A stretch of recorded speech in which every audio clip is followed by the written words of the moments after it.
Good afternoon students and welcome to my channel Easy Geometry with Raj. Today we are going to learn the third chapter, that is arithmetic progression, ज्याला अंकगणिती श्रेणी असं म्हटलं जातं.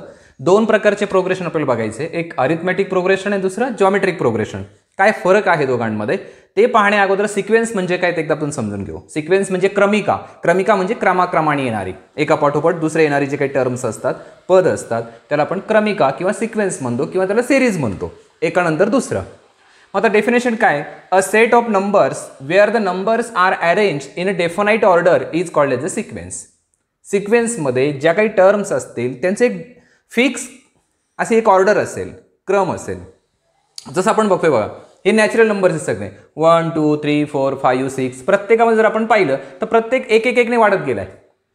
1 + 1 2 2 + 1 3 3 + 1 4 अशा पद्धतीने ते वाढत गेलंय. इथे बघा हे सगळे ऑड नंबर्स आहेत, 3 5 7 9 11 म्हणजे प्रत्येक नंबर जो आहे 2 2 ने इन्क्रीज होत गेलाय, वाढत गेलाय. इथे 1 4 9 16 25 36 49 याच्या डिफरन्स नाही दिसत आहे सारखा, म्हणजे वाढ दिसत नाही. म्हणजे जसं इथे 1 ने वाढला होता, 2 ने वाढला होता, तसं इथे नाही होते. पण हा क्रम कसा आहे, 1 म्हणजे 1 चा स्क्वेअर, 4 म्हणजे 2 चा स्क्वेअर, नंतर 3 चा स्क्वेअर, 4 चा स्क्वेअर, 5 चा स्क्वेअर, 6 चा स्क्वेअर असा यांचा क्रम आहे. ओके. मग आता या ठिकाणी एक गोष्ट आपल्या लक्षात येते की ही जी काही सिक्वेन्स आहे हा एक नंबरचा सेट आहे की जो एक पर्टिक्युलर रूल फॉलो करतो. काय रूल फॉलो करतो की ते एका विशिष्ट पद्धतीने अरेंज केलेले आहेत. इथे एक एकने वाढत गेलाय प्रत्येक, इथे 2 2 ने वाढत गेलाय. इथे वाढ होताना नॅचरल नंबर जे आहेत, जे कॉन्सिक्युटिव्ह आहेत, ॲडजसंट आहेत, असे जे नॅचरल नंबर्स आहेत त्यांचा स्क्वेअर केलाय प्रत्येकाचा, 1 चा स्क्वेअर, 2 चा, 3 चा, 4 चा. मग ही विशिष्ट पद्धत झाली, म्हणजेच याला आपण काय म्हणणार आहे, sequence. In a sequence order terms are represented as T1 T2 T3. समजा हे पहिलं पद आहे T1, सेकंड पद म्हणजे term, first term T1, second term T2, T3, T4, T5, T6. आता ही इनफायनाइट सिरीज आहे, शेवटचं पद काय माहित नाही, म्हणजे इथे n टर्म्स आहेत. सगळ्या किती टर्म्स आहेत, n नंबर ऑफ टर्म्स. मग शेवटचा टर्म कोणती येईल मग n नंबरची, Tn. In general sequence is written as, curly ब्रॅकेटमध्ये आपण Tn लिहितो. याचा अर्थ असा झाला की या सिक्वेन्समध्ये n नंबर ऑफ टर्म्स आहेत. व्हिडिओ पॉज करा किंवा स्क्रीनशॉट घ्या. Now see these examples. बघा या एक्झाम्पलमध्ये आपल्याला काय काय दिसतं बघा. फर्स्ट टर्म 1 4 7 10 13 असं आहे. मग यातला डिफरन्स कळतोय आपल्याला. ही T1 T2 T3 जर मानली तर T2 - T1 is equal to 4 - 1 is equal to 3. T3 - T2 is equal to 7 - 4 is equal to 3. म्हणजे याचा अर्थ यांच्यामध्ये असणारा कॉमन डिफरन्स जो आहे तो कॉन्स्टंट आहे, 3 येतोय. मग असं जेव्हा असेल तर या प्रकारची जी सिक्वेन्स असेल तिला अरिथमेटिक प्रोग्रेशन असं म्हटलं जातं. की ज्या कॉन्सिक्युटिव्ह टर्म असतील, क्रमाने येणाऱ्या टर्म असतील, क्रमागत पद असतील, त्यातला डिफरन्स कॉन्स्टंट असतो, त्यावेळेस ती जी सिक्वेन्स असेल तिला अरिथमेटिक प्रोग्रेशन असं म्हटलं जातं. इथे काय घडतंय बघा, इथे परत T2 - T1 म्हणजेच हा D असणार आहे. हा काय मिळतोय आपल्याला, D equal to this, D is equal to this. 12 - 6 is equal to 6. D equal to T3 - T2 is equal to 18 - 12 is equal to 6. म्हणजे परत इथे डिफरन्स काय झालाय, कॉन्स्टंट. म्हणजे ही सुद्धा काय आहे, AP, अरिथमेटिक प्रोग्रेशन. आता इथे बघा इथे आपल्याला असं दिसतंय की T2 - T1 केला तर 3 - 3 इज इक्वल टू 0 येतोय. T3 - T2 केला तर 3 - 3 इज इक्वल टू 0 येतोय. म्हणजे यातला डिफरन्स काय झाला, परत 0 झाला. म्हणजे ही सुद्धा काय, कॉन्स्टंट डिफरन्स येतोय, म्हणून याला आपण म्हणणार AP. इथे काय घडतंय बघा, T2 - T1 T2 - T1 equal to -1.5 minus into bracket -1 -1.5 + 1. इथे सबट्रॅक्शन होणार आहे, म्हणजे शिल्लक राहिला फक्त 0.5 आणि त्याचं साईन काय येणार आहे, मायनस. म्हणजे इथे काय शिल्लक राहिला, -0.5. पुढचं बघूया. T3 - T2 is equal to -2 minus into bracket 1.5 is equal to -2 plus 1.5 परत डिफरन्स आला 0.5 म्हणजे डी जो आहे तो 0.5 आहे मायनस, कारण हा जो डिफरन्स आहे डी तो प्लस येऊ शकतो म्हणजे पॉझिटिव्ह येऊ शकतो, निगेटिव्ह येऊ शकतो किंवा 0 येऊ शकतो. असं जर आलं तर याला आपण काय म्हणणार आहे, अरिथमेटिक प्रोग्रेशन. इथे बघूया, आता इथे डिफरन्स 16 मधून 4 गेले तर 12, 64 मधून 16 गेले तर 48. इथे डिफरन्स नाही सारखा. मग काय असू शकतं सारखं, तर रेशो सारखा आहे बघा. T2 upon T1 is equal to 16/4 is equal to 4. म्हणजे हा त्यातला रेशो जो आहे तो डी ने डिनोट करा किंवा इतर दुसरं कुठले नोटेशन घेतलं तरी चालेल. मला डिफरन्स नको शक्यतो, तो गोंधळ होऊ शकतो आपला. एवढं फक्त नोटेशन राहू द्या, त्याला दुसरं नोटेशन वापरता येतं. इथे T3 अपॉन T2 केला तर काय होईल, 64/16 म्हणजेच परत काय आला 4. म्हणजे यांचा रेशो जो आहे तो कॉन्स्टंट येतोय. जेव्हा असं होतं की कॉन्सिक्युटिव्ह टर्मचा रेशो कॉन्स्टंट येतो, इथे दोघांचा रेशो घेतोय आपण, त्यावेळेस त्याला म्हणायचं जॉमेट्रिक प्रोग्रेशन. त्याला काय म्हटलं जातं, जॉमेट्रिक प्रोग्रेशन. आता हे जे एक्झाम्पल आहे हे सुद्धा जॉमेट्रिक प्रोग्रेशनमध्ये बसतं, कारण 3/3 म्हणजे 1, 3/3 म्हणजे 1, म्हणजे रेशो कॉन्स्टंट आहे. म्हणजे हे जे आहे याला आपण जीपी पण म्हणू शकतो. याला काय म्हणता येतं, जीपी. इथे काय घडते बघा, इथे डिफरन्स तर नाही सारखा वाटत. 12 मधून 4 गेले 8, 36 मधून 12 गेले 24, तर डिफरन्स सारखा नाहीये. मग रेशो चेक करणार, म्हणजेच काय,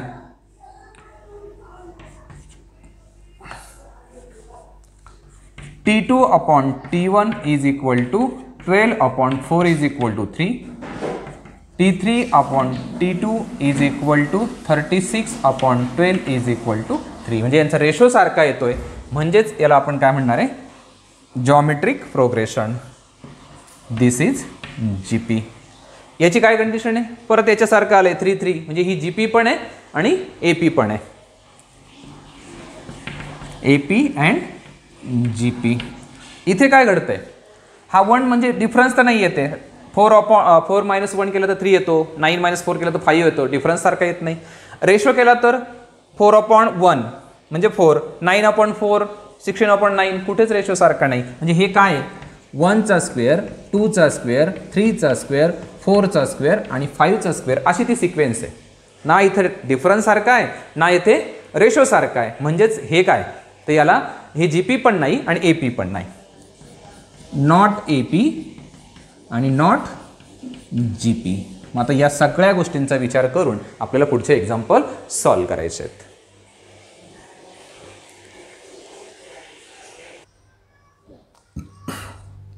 ओके, आता हे पूर्ण चॅप्टर जे आहे अरिथमेटिक प्रोग्रेशन किंवा अंकगणिती श्रेणी या 4 पॉईंटवरती डिपेंडंट आहे. हे एकदा व्यवस्थित समजून घ्या, पूर्ण चॅप्टर तुम्हाला समजेल. पहिलं, in a sequence is difference if difference is constant. Difference म्हणजे काय, ही पुढची टर्म आणि ही त्याच्या अगोदरची कॉन्सिक्युटिव्ह टर्म, दोघांना डिफरन्स कॉन्स्टंट पाहिजे. Then the sequence is called an arithmetic progression. ही त्याची डेफिनेशन आहे एपीची. In an AP the difference between 2 consecutive terms is constant and denoted by d. त्यातला डिफरन्स कॉन्स्टंट असतो नेहमी आणि जो डी ने दाखवतात, स्मॉल डी नेहमी. डिफरन्स डी कॅन बी, हा जो डिफरन्स येणार आहे तो पॉझिटिव्ह असू शकतो, तो निगेटिव्ह असू शकतो, तो 0 असू शकतो. If an AP if the first term is a and common difference is d, then the terms in the sequence are a plus d, a plus 2d, a plus 3d, a plus 4d, so on. Example बघा, first term जर 3 असेल आणि difference त्यातला 2 आहे तर 3 plus 2 म्हणजे 5, 3 plus 2च्या double 4, 3 plus 4 म्हणजे 7, परत 3d म्हणजे 2 × 3 6, 6 प्लस 3 9. या पद्धतीने ती जी सिक्वेन्स आहे ती तयार होते, तिला आपण अरिथमेटिक प्रोग्रेशन असं म्हणतो. हे मुद्दे खूप महत्त्वाचे. आत्तापर्यंत जेवढं सगळं झालंय ते सगळं तुमच्या नोटबुकमध्ये पाहिजे, त्याशिवाय आपण पुढचे एक्झाम्पल सोडवू शकत नाही.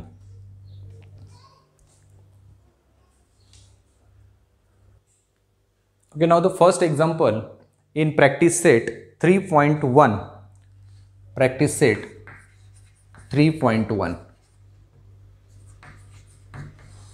पहिलं क्वेश्चन काय बघा, which of the following sequences are AP, कोणते AP ते चेक करायचं आहे आणि त्यातला कॉमन डिफरन्स फाइंड आउट करायचा आहे. मग ही सिक्वेन्स आपल्याला दिलेली आहे, आपण प्रत्येक टर्म जर मानून घेतलं तिथं काय होईल, T1 is equal to 2, T2 is equal to 4, T3 is equal to 6 and T4 is equal to 8. Difference काढायचा प्रयत्न करूया. T2 minus T1 is equal to 4 minus 2 is equal to 2. T3 minus T2 is equal to 6 minus 4 is equal to 2 आणि T4 minus T3 is equal to 8 minus 6 is equal to 2. मग यातला common difference जो आहे म्हणजे D is equal to 2. मग common difference constant आला. The common difference is 2 and it is constant. Therefore given sequence is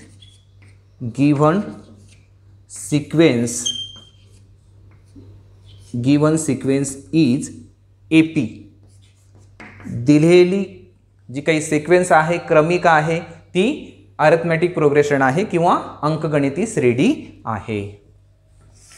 यातलं second example पाहूया.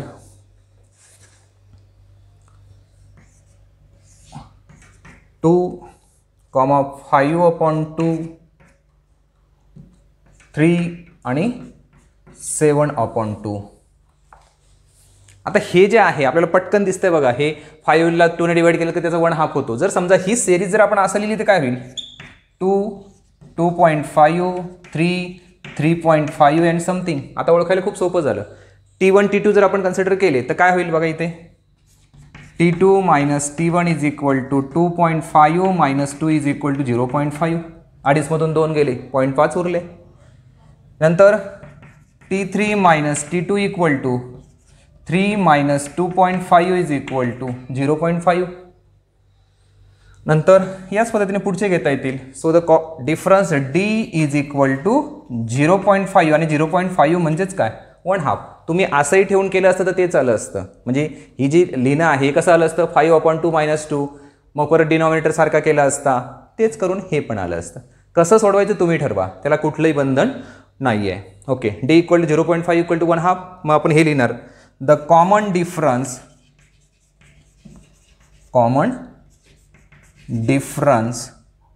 Is 1/2 किंवा 0.5 and it is constant.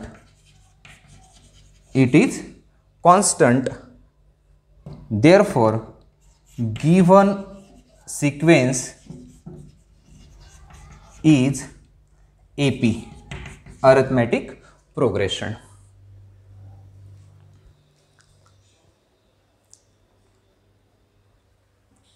Okay, now see the next example.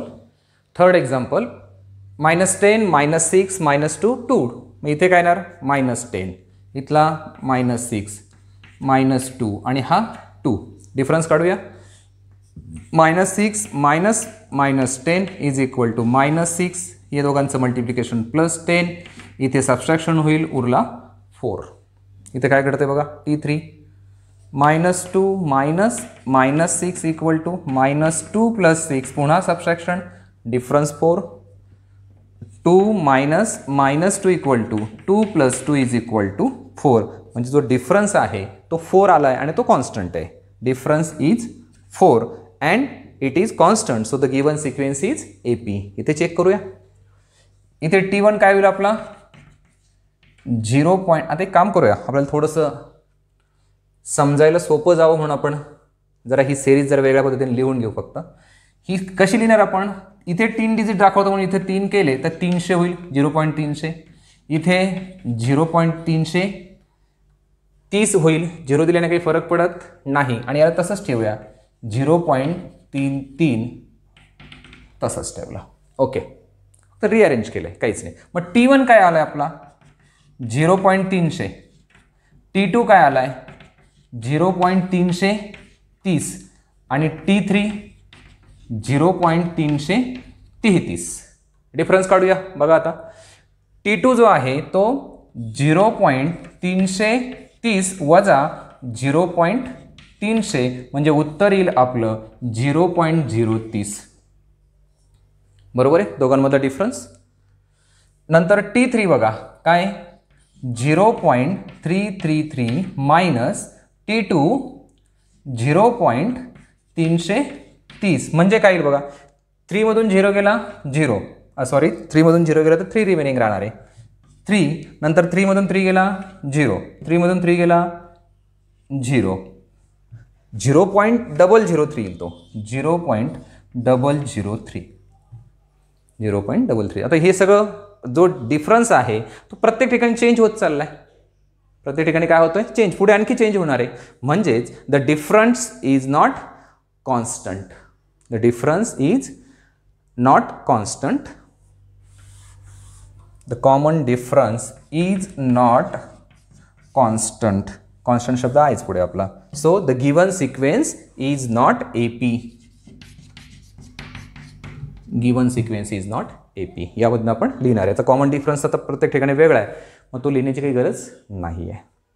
इथे एक काम करूया आपण. सुरुवातीला इथे D लिहाय हरकत नाही. D equal to this. इथे पण तुम्ही D लिहू शकता. D equal to this. मागच्या काही उदाहरणांमध्ये पण तसं करून घ्या. D इक्वल टू या पद्धतीने.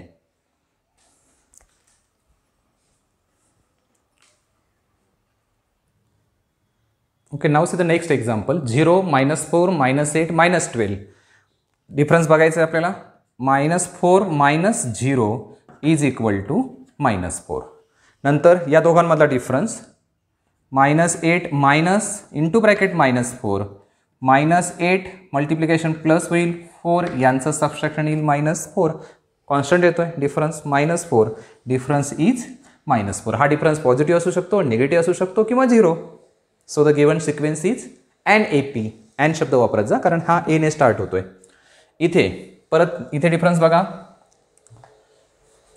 T2 minus T1 is equal to -1.5 minus -1.5 is equal to -1.5. यांचे multiplication plus 1.5.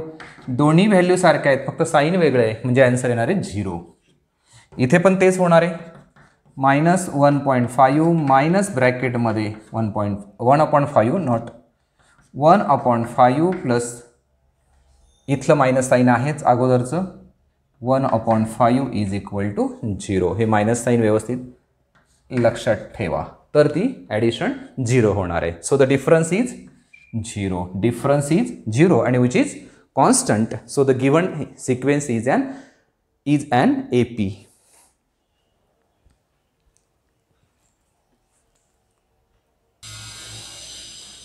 Okay, now see the next example. 7. First term is 3. Second is 3 plus root 2. 3 plus root 2 minus 3 is equal to 3 minus 3 0 होणार आहे म्हणजे इथे उरला फक्त root 2. T3 जो आहे आपला 3 plus 2 root 2 minus हा मायनस करायचा मग ब्रॅकेटमध्ये टाकावं लागेल 3 plus root 2. थोडं सिम्प्लिफाय करावं लागेल. Therefore D is equal to 3 plus 2 root 2. आता हे बाहेर मायनस असल्यामुळे हे दोन्ही मायनस होतील. -3 minus root 2 is equal to 3 मधून 3 गेलं 0. आता इथे 2 रूट 2 आहे आणि इथे काहीच नाही म्हणजे 1 आहे. 1 रूट 2 आहे. मग 2 मधून हा 1 गेला म्हणजे रिमेनिंग 1 रूट 2 म्हणजेच फक्त काय रूट 2. म्हणजे दोघांचाही डिफरन्स सारखा येतोय root 2. The common difference is root 2 and it is constant. So the given sequence is an AP. इथे काय होईल बघा. 132 minus 127 is equal to 5. 137 minus 132 is equal to 5. So the difference is 5 and it is constant. So the given sequence is an arithmetic progression.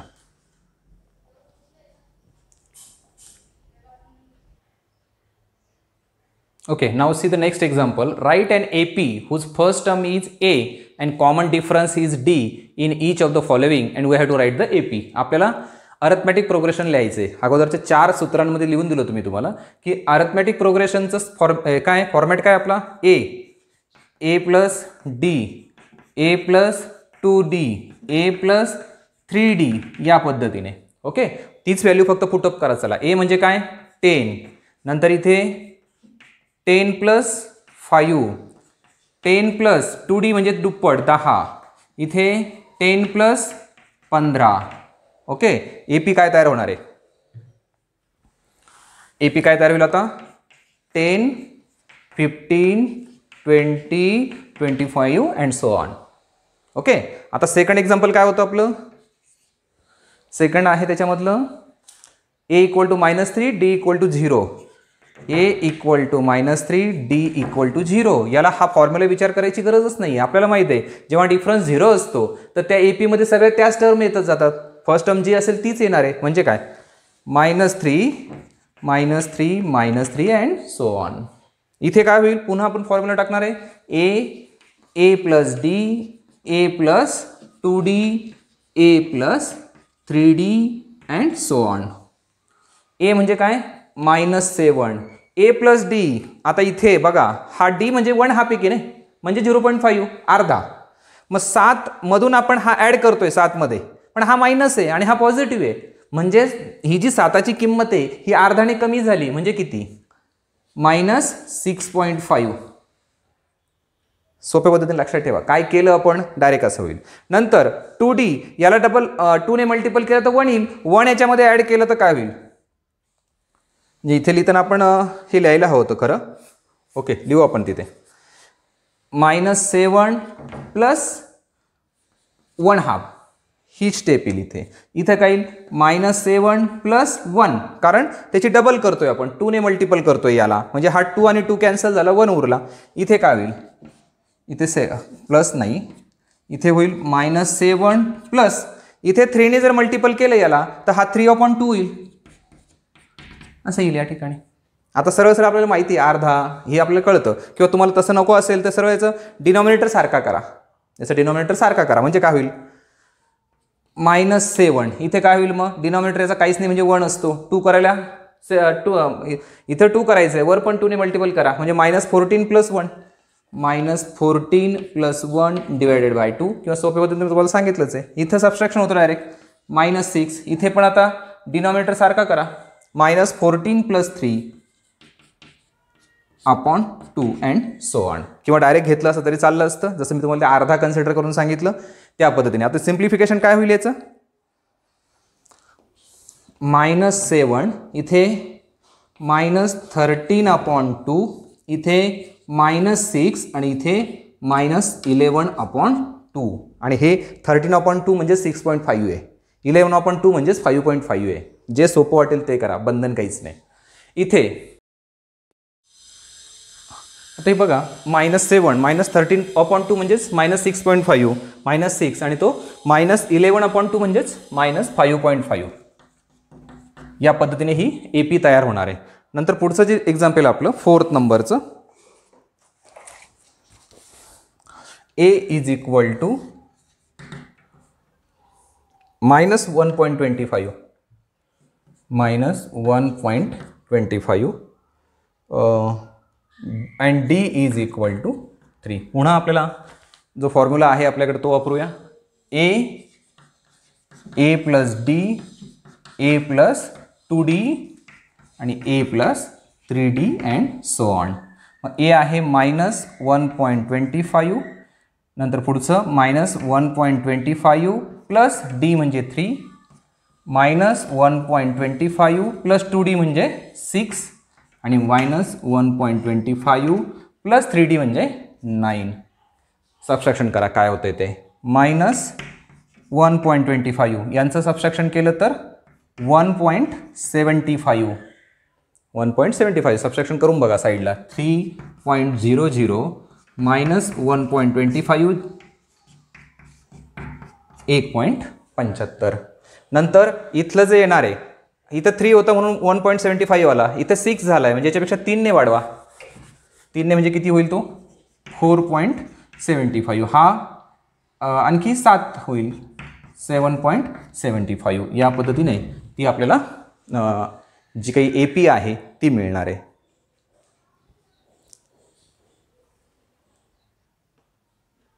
Okay, now see the next example. A is equal to 6, then 6 plus हा -3 आहे, 6 plus -3, नंतर इथे 6 plus double करा -6, इथे 6 plus 3ने multiple केलं तर -9 and so on.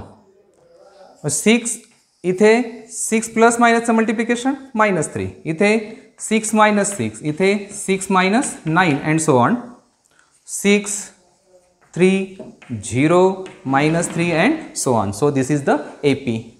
इथे काय होईल, ए आहे -19 मायनस सेकंड टर्म तयार होते -19 प्लस डी पण -4 आहे, -19 प्लस त्याची डबल करा -8, नंतर -19 प्लस 3ने मल्टिपल करा -12, -19 -19 -4 -19 -8 -19 -12 -19 -23 -27 and -31. This is the required AP. या पद्धतीने आपल्याला AP शोधावे लागतील.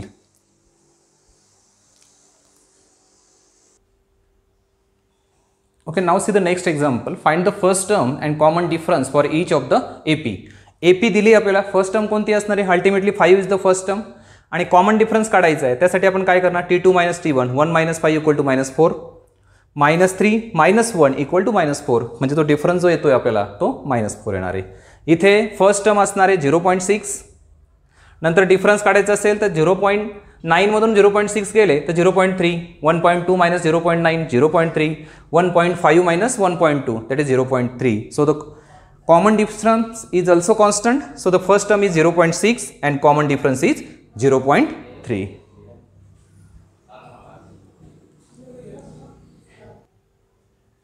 Okay, now see the next part. Example number 3, 127, 135, 143, 151. और फर्स्ट टर्म ती अल्टिमेटली 127 आहे. डिफरन्स जर काढला तर 135 - 127 8 येतोय, इथे पण 8 येतोय, म्हणजे कॉमन डिफरन्स कॉन्स्टंट आहे तो 8 आहे. याच्यामध्ये 1/4 फर्स्ट टर्म असणार आहे, 1/4 इज द फर्स्ट टर्म. आणि डिफरन्स जर घेतला तर 3/4 - 1/4, दोघांचा डिनॉमिनेटर सारखा आहे, न्यूमरेटरचे सबट्रॅक्शन करा. 3 - 1/4 2/4 इज इक्वल टू 1/2. इथे डिनॉमिनेटर सारखा आहे, सरळ न्यूमरेटरची subtraction 5 - 3/4 that is 2/4 is equal to 1/2. 7 - 5/4 that is 2/4 is equal to 1/2. So the common difference which is the constant that is 1/2. तर अशा पद्धतीने आपल्याला हे फर्स्ट टर्म, कॉमन डिफरन्स आणि AP आपण फाइंड आउट करू शकतो. व्हिडिओ पॉज करा किंवा स्क्रीनशॉट घ्या. तर टीचिंग आवडलं असेल तर चॅनल नक्की सबस्क्राईब करा, लाईक करा, शेअर करा. थँक्यू.